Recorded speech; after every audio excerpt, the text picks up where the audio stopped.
Nicolas Itimana est un pionnier. Il y a une dizaine d'années, il s'est lancé dans la production d'huiles essentielles au Rwanda, un choix stratégique. Nous savons quand même que c'est un pays qui ne touche pas sur l'océan.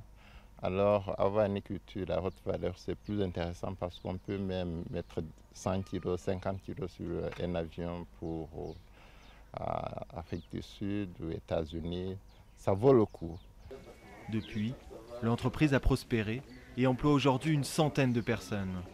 Des techniciens, mais aussi des agriculteurs qui sont passés d'une culture vivrière à des plantations de géranium, de patchouli et de citronnelle. La matière première est ensuite distillée dans cet alambic géant. Chaque litre vaut plus de 200 $. On a fait une distillation de 200 kg et la distillation, ça prend à peu près 4 heures. C'est ça, et on sait qu'après 4 heures, il n'y a plus d'huile dans la biomasse que vous voyez ici. C'est d'ailleurs ce que vous voyez là, c'est ce qu'on a.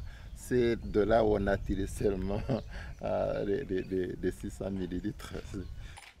Production annuelle, environ 1 tonne. Cette huile essentielle est vendue à l'étranger pour l'industrie de la cosmétique de luxe. À Kigali, le bureau rwandais de certification teste tous les produits destinés à l'export. Miser sur une forte valeur ajoutée, c'est aussi une stratégie nationale. On